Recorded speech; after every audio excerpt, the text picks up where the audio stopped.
ассалому алайкум бинандаҳои гиромӣ, барномаи иттилоотии ахборро бо муҳимтарин хабару гузоришҳои тоза ки ҳамкорони мо омода намуданд мустақиман манзуратон менамоем. Дар студия бо шумо ҳамрази Абдулмаҷид. шарҳи пурраи хабарҳо. имрӯзҳо дар километри 72-юми роҳи мошингари Душанбе-Чаноқ бунёди ду долони зидди тармавӣ идома дорад.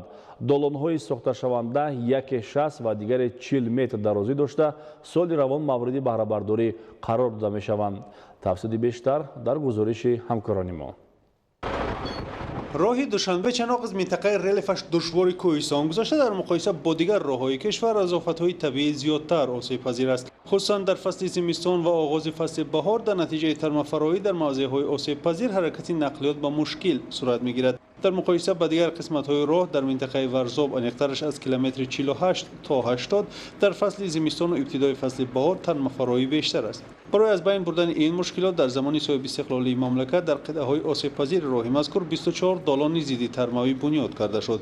аммо то ба ҳол дар ин масир мавзеъҳое мавҷуд аст ки дар он хатари фаромадани тарма бештар буда, барои аз байн бурдани ин мушкилӣ бунёди долонҳои иловагии зидди тармавӣ зарур дониста мешавад. бо таваҷҷӯҳ ба таъмини бехатарии ҳаракати воситаҳои нақлиёт дар масири Душанбе-Чаноқ аз соли 2018 инҷониб ҳукумати мамлакат дар ҳамкорӣ бо шарикони рушд ба бунёди 4 долони нави зидди тармавӣ шурӯъ кард ки соли гузашта ду адади он бо дарозии 300 метр пурра сохта шуд ва имрӯзҳо дар ду долони дигар корҳои сохтмонӣ бо сатҳу сифати баланд идома доранд. долонҳои сохташаванда яке 60 ва дигаре 40 метр дарозӣ дошта, зиёда аз 70 нафар сохтмончӣ бо истифодаи 20 техникаю механизми замонавӣ дар бунёди ин ду иншооти муҳими соҳаи роҳу нақлиёт саҳм гузоранд. айни замон дар долони зидди тармавӣ рақами 3 корҳои марбут ба омодасозии таҳкурсӣ идома дорад ки арматурбандӣ, бетонрӯзӣ ва хокбардорӣ аз ҷумлаи чунин тадбирҳост. дар долони зидди тармавӣ рақами 4 бошад, фоизи зиёди корҳо иҷро шудааст ва иншооти мазкур соли равон мавриди баҳрабардорӣ қарор дода мешавад. муассисаи давлатии маркази татбиқи лоиҳаи таҷдиди роҳи мошингари Душанбе-Чаноқ ки дар амалӣ шудани ин тарҳи муҳим масъул аст, дар якҷоягӣ бо ширкатҳои пудратӣ ва машваратӣ ба сифати корҳо таваҷҷӯҳи бештар зоҳир намуда, иншооти зидди тармавиро дар асоси лоиҳа бо сифати баланд бунёд менамояд. ба таъкиди роҳбарияти марказ, бо мавриди баҳрабардорӣ қарор гирифтани долонҳои иловагии зидди тармавӣ, мушкилоте ки қаблан ронандагону мусофирон дар роҳи Душанбе-Чаноқ ба он мувоҷиҳ мешуданд бартараф гардида, тадбирандешаҳои ҳукумати мамлакат ба таъмини ҳаракати доимии воситаҳои нақлиёт дар тамоми фасли сол аз ҷумла зимистон ва баҳор ки давраи тармафароӣ аст мусоидат менамояд. инфраструктури марказ ва деҳоти ноҳияи Тоҷикобод бо бунёди иншооти гуногун таъйинот такмил ёфт.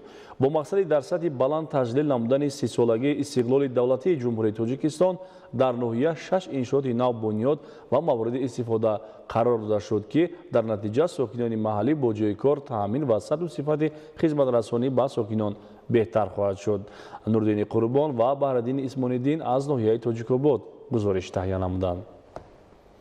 истиқбол аз 30 соли истиқлоли давлатӣ дар ноҳияи Тоҷикобод ва раванди корҳои бузурги созандагию бунёдкорӣ то имрӯз сокинони деҳаи дараи нӯшори ноҳияи Тоҷикобод ки аз маркази ноҳия 12 километр дур ҷойгир аст, аз набудани бунгоҳи тиббӣ танқисӣ мекашиданд. мушкилоти мавҷудаи сокинонро ба инобат гирифта бо дастгирии ҳукумати мамлакат, мақомоти иҷроияи ҳокимияти давлатии ноҳия ва шарикони рушд дар деҳаи мазкур бунгоҳи тиббии нав бунёд карда шуд. тибқи нақша бинои бунгоҳи тиббӣ аз 4 ҳуҷра аз ҷумла эмгузаронӣ, дорugузаронӣ ва модару кӯдак иборат буда, бо дастгоҳу таҷҳизоти муосири тиббӣ ва дигар лавозимоти зарурӣ таъмин карда шудааст. бо бунёд шудани бинои нави бунгоҳи тиббӣ акнун мушкилоти чандсолаи сокинон бартараф гардида, табибон ба сокинони ин деҳаи дурдасти ноҳия хизмати босифати тиббӣ мерасонанд. дар доираи нақшачорабиниҳои бахшида ба 30-солагии истиқлолияти давлатии ҷумҳурии Тоҷикистон сета иншооти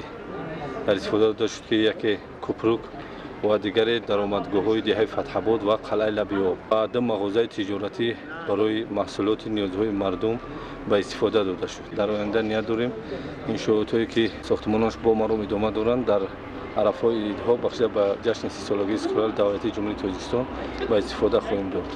ҳамчунин дар идомаи вусъат бахшидани корҳои созандагию бунёдкорӣ дар ноҳияи тоҷикобод ду маркази хизматрасонӣ, мағозаи фурӯши либос ва хӯрока ки бо саҳми соҳибкорони маҳаллӣ бунёд карда шудаанд ба истифода дода шудаанд. Акнун сокинон имкон пайдо карданд ки молҳои ниёзи аввал ва дигар лавозимоти рӯзгорро аз марказҳои навбунёд бе мушкилӣ пайдо намоянд. Бояд зикр намуд ки дар ноҳияи тоҷикобод саҳми соҳибкорон дар бунёди иншоот ва ободу зебогардондани марказ ва деҳоти ноҳия назаррас мебошад. Дар доираи солҳои рушди деҳот, сайёҳӣ ва ҳунарҳои мардумӣ дарвозаи даромадгоҳҳои деҳаҳои Фатҳобод ва қалъаи лаби оби ноҳия нав сохта шуданд. Бо амалӣ кардани корҳои созандагӣ сол ба сол марказ ва деҳоти ин ноҳияи дурдасти кишвар ободу зебо гардида, инфраструктураи деҳот ба талаботи замони муосир мутобиқ карда мешавад. имрӯз дар ҷамоати қалъаи лаби об дар деҳаи Фатҳобод даромадгоҳи зебо сохта ба истифода дода шуд. Боз нақша дорем ки корҳои созандагиро ба итмом расонем. сокини деҳаи Ғанишоб Салватнисо Сулаймонова аз ҳисоби маблағи барои сафари ҳаҷ ҷамъкардаи худ барои бартараф кардани мушкилоти чандсолаи деҳаи худ кӯпруки навро сохта ба истифода дод. Ин иқдом қобили дастгирӣ буда имконият фароҳам меорад ки аз ин пас сокинони деҳа бе мамонеат рафту омад намоянд. Нуриддини Қурбон, Баҳриддини Исмониддин, Фирӯзи Мусо аз ноҳияи Тоҷикобод барои барномаи ахбор.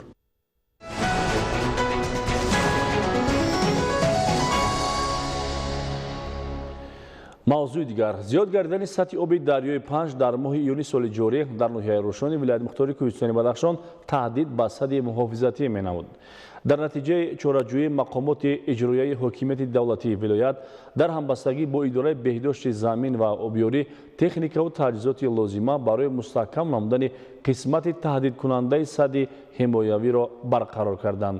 гузориш аз ноҳияи Рӯшон. ҳукумати ҷумҳурии Тоҷикистон дар замони соҳибистиқлолии кишвар бари пешгирӣ намудани хавфу хатарҳои эҳтимолии офатҳои табиӣ ҳамасола маблағи муайянеро барои гузарондани корҳои соҳилбандӣ ва тоза кардани селпартоҳо аз буҷаи давлат ҷудо месозад. Рӯшон яке аз ноҳияҳои серзамини вилояти мухтори Кӯҳистони Бадахшон ба шумор меравад ки дар ҳамшафати дарёи Панҷ ҷойгир аст ки ҳамасола аз баланд шудани сатҳи оби дарёи беқарори Панҷ ранҷ мебаранд. Маҳз ҳамин мушкилоти мавҷудаи кишоварзону боғдорон ва сокинони маркази ноҳияи Рӯшони вилояти мухтори Кӯҳистони Бадахшонро ба инобат гирифта, давлат ҳукумати ҷумҳурии Тоҷикистон хусусан асосгузори соли ваҳдати миллӣ пешвои миллат президенти ҷумҳурии Тоҷикистон муҳтарам Эмомалӣ Раҳмон аз соли 2012 то 2018 ба бунёди садди муҳофизатӣ дар шафати дарёи Бартангу Панҷ оғоз ба кор намуд. Дар натиҷаи чораандешӣ дар масофаи 4 километру 100 метр корҳои соҳилмустаҳкамкунӣ бо муваффақият анҷом дода шуд ки пеши роҳи шусташавӣ 300 гектар замин ва фурудгоҳи маркази ноҳия ва манзилҳои истиқоматии сокинон ҷилавгирӣ гардид. از 10 июня سال 2021 در این موضع کارهای صلح‌مستحکمی سر شدند و با 7 تکنیکا تا امروز زیاده از 3200 کوب سنگ و شغل کلان کشیدیم. این سد در مسافت 250 متر مستحکم شده. 3 دندان سد دیگر ساخته شدند که مجرای آب رو به اون طرف دریا سد و این سد از شستشوی بیخوف شد. بهوده نگفتند که علاج واقع را باید پیش از وقوع فکر کرد. همین بود که از 10 تا 26 ایون سال 2021 متخصصان شعبه بهداشت زمین و آبیاری در ولایت مختار کوهستان بدخشان کارهای ساحلبندی در موضع خطرناک را با جلب تکنیک و مکانیزم‌های زمانوی و تعمیر این قسمت تهدید کننده سد محافظتی آغاز به کار بخشیدند. در مهلت کوتاه با جلب 7 تکنیک کارمندان و مهندسان شعبه بهداشت زمین و آبیاری در ولایت مختار کوهستان بدخشان با کمک مولوی اگنتی بهداشت زمین و آبیاری در مسافت 250 متر سد مذکور را دوباره مستحکم کردند. کشاورزان روشنزمین را بیشتر تهدید در فصل تابستان از حساب آبهای زیرزمینی دریای برتنگ و 5 مشکلات پیش می‌آورد. در صورت ادامه دادن چنین تدبیرهای ساحلبندی صدها گکتار جنگلزار و زمین‌های حاصلخیز را از ورطه خرابکاری دریای پنج امان نگاه می‌دارند. تهدید به زمین‌ها باعث دیگرگون گردیدن دریا در قسمت‌های علاهیده ناحیه روشن ولایت مختار کوهستان بدخشان باعث نگرانی می‌باشد. با مقصد تأمین طرز حیاتی سالم، پیشگیری از بیماری‌های سیریاتی و عملی نمودن تدبیرهای ترغیباتی در بین اهالی، کارمندان سایه طب و مرکز تشکل طرز حیاتی سالم در ناحیه باباجان غفورов در دهات نویه ساکنان را معاینه نموده، همچنین کارهای فهماندهی می‌گذرانند. گزارش محمود احمدزاده و الیاس باباجان. در دهه زرکان جماعت دهاتی به نام اسماعیل حمزه‌علیف ناحیه باباجان غفورov بیش از 200 عائله زیست و زندگی می‌نمایند و در اینجا خانه سلامتی دهه موجود است که پزشکان عائلوی به قیدگیری و نظارت مادران حامله، معاینه کودکان، پیرانسالان، معیوبان را به راه مانده به اهالی دهه خدمت طبی می‌رسانند. دهه زرکان بنابر در مسافه 90 کیلومتر دور از مرکز ناحیه جایگیر بودنش برای تشخیص و معاینه، سنجش وضع سلامتی و در محل زیست اهالی رسانیدن خدمت طبی با فرمایش وزارت تندرستی و حفظ اجتماعی اهالی، مسئولین شبکه کمک اولیه طبی سانیتری ناحیه، متخصصان صاحب تجربه عاید به بیماری‌های دل و رگ‌ها، گوش و گلو، چشم، عصب‌شناس، دکتران امراض زنانه، پزشکان کودکانه و دیگر متخصصان را طریق کاروان سلامتی سفربر نمودند و در رفت چاره‌بینی طبی و مشورتی، معاینه شهروندان از جمله پیرانسالان، جوانان، زنان و کودکان با استفاده از دستگاه‌های معاصر تشخیصی صورت گرفت. امروز بسیاری از ساکنان دهات به خانه سلامتی دهات زرکان آمده از معاینه و تشخیص خود و اعضای عائله از جمله کودکان را گذرانیدند. در رفت گذرانیدن تشخیص و معاینه همزمان در اتاق علاهده تشکیل شده در خانه سلامتی زرکان عملیات ختنه کودکان دهه را انجام دادند و همزمان 2 نفر شخصان امکاناتشان محدود را به واسطه در منزل‌های استقامتیشان از معاینه و تشخیص گذرانیده برای ادامه طبابت، بهتر نمودن وضع سلامتیشان راه دادند. با اندیشه ساکنان چنین طرز قبول در محل زیست، سنجیدن وضع سلامتی و دادن مشورت و مصلحت طبی عاید به پیشگیری بیماری‌ها به شهروندان، بیماران امکانات می‌دهد که راه دراز طی کرده و تا مرکز شهر و ناحیه‌ها نرفته در محل زیست خود از این امکانات استفاده می‌برند که از چند جهت صرف وقت و مبلغ با آنها مساعد میباشد. متخصصان آمده ایستاده من کاروان سلامتی گذرانیده شدیم که در اینجا اهالی دهات را از معاینه طبی طبیبان گوناگون ساخته گذرانیده، بیمارانی که غیر سرایتی دریافت شدند برای سالم گردانی مصلحت‌های مفید داده شد.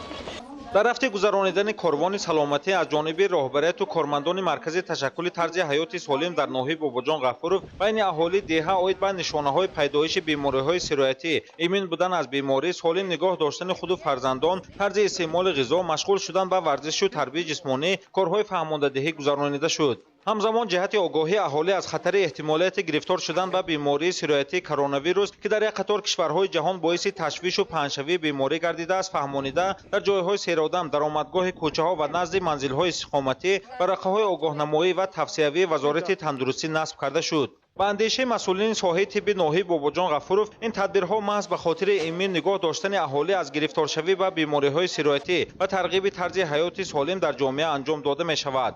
محمود احمدزاده، الیاس باباجان، ناحیه باباجان غفورov برای برنامه اخبار. ادامه برنامه اطلاعاتی اخبار. امسال دورنمای صادرات محصولات کشاورزی از ولایت ختلان به خارج مملکت 95,000 تن را تشکیل می‌دهد که نسبت به سال گذشته 5,000 تن زیاد بوده تا با امروز 87% تامین گردیده است. موضوع را خبرنگاران ما ادامه می‌دهند.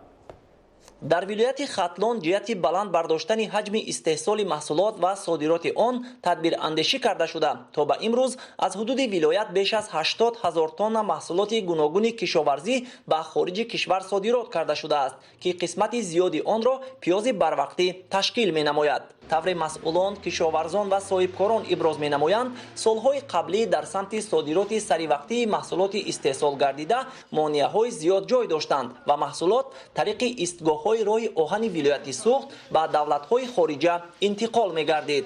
امسال باشد جهت تقویت بخشیدن پتانسیل صادراتی ولایت با دستگیری حکومت جمهوری تاجیکستان برای صادرات محصولات کشاورزی توسط ایستگاه‌های راه آهن حدود ولایت ختلان شرایط‌های مساعد و تخفیف مخصوص جاری کرده شده است. سالهای پیشین صادرات از این راه آهن منطقه ختلان خیلی کم بود و با در نظر داشت که تخفیف 90% نرخ راه آهن ختلان تخفیف کرده شد. اینچنین در قلمرو دولت ازبکستان نیز 60% تخفیف کرده شد. این به آن رساند که صاحبکاران ولایت امسال توانستند زیاده از 3,000 تن محصولات کشاورزی را тариқи роҳи оҳани хатлон содирот кунанд. тавре масъулини истгоҳи роҳи оҳани ҷалолиддини балхӣ иттилоъ доданд, соли гузашта тахфиф ба соҳибкорон ҷиҳати содироти маҳсулоти кишоварзӣ 40%-ро ташкил медод, ки ҳамагӣ 12 вагон маҳсулот интиқол ёфта буд. имсол бошад то ба имрӯз аз ҷониби соҳибкорон 28 вагон пиёз аз ҳамин истгоҳ содирот карда шудааст. дар маҷмӯъ аз ҳама истгоҳҳои роҳи оҳани ҳудуди вилоят дар ҳаҷми 50 вагон, ки ҳар кадом имконияти ғунҷоиши 60 тонна маҳсулотро доранд, ба хориҷи кишвар интиқол дода шудааст. агар ин сол барои содироти пиёз тавассути истгоҳҳои роҳи оҳани вилояти хатлон 90% тахфиф ҷорӣ гардида бошад, ин нишондод барои дигар номгӯи маҳсулот 60%-ро ташкил менамояд, ки ин ҳам як дастгирии хуб барои соҳибкорон мебошад, иброз доштанд масъулини соҳа. имсол аз ҳаҷми умумии маҳсулоти содирот гардида ҳудуди 60 000 тоннаашро пиёзи барвақтӣ ташкил менамояд, ки қисмати беши онро сокинони ноҳияи Ҷайҳун истеҳсол намудаанд. аз ҳар як гектар пиёзи барвақтӣ ба ҳисоби миёна аз 400 то 500 центнери ҳосил ҷамъоварӣ шуд. соли гузашта ба ин шаб рӯз мо зиёда аз 34 000 тонна маҳсулот содирот карда будем пиёзи барвақтӣ. имсол 25 000 тонна содирот намудем. захираи пиёз дар ноҳия бениҳоят зиёд аст ва мо бо боварӣ гуфта метавонем, ки он миқдори содироте ки дар соли 2020 мо карда будем, аз он зиёдтар содирот мекунем. мувофиқи иттилои масъулин имсол аз вилояти хатлон дурнамои содироти маҳсулоти кишоварзӣ ба хориҷи кишвар 95 000 тоннаро ташкил менамояд, ки нисбат ба соли гузашта 5 000 тонна зиёд буда, то ба имрӯз 87% таъмин гардидааст. таварали соҳибназар Парвизи Сафар аз вилояти Хатлон барои барномаи ахбор. бинандагони гиромӣ, ин буд барномаи иттилоъоти ахбор. бароятон беҳтарин хушиҳои зиндагиро таманно дорем.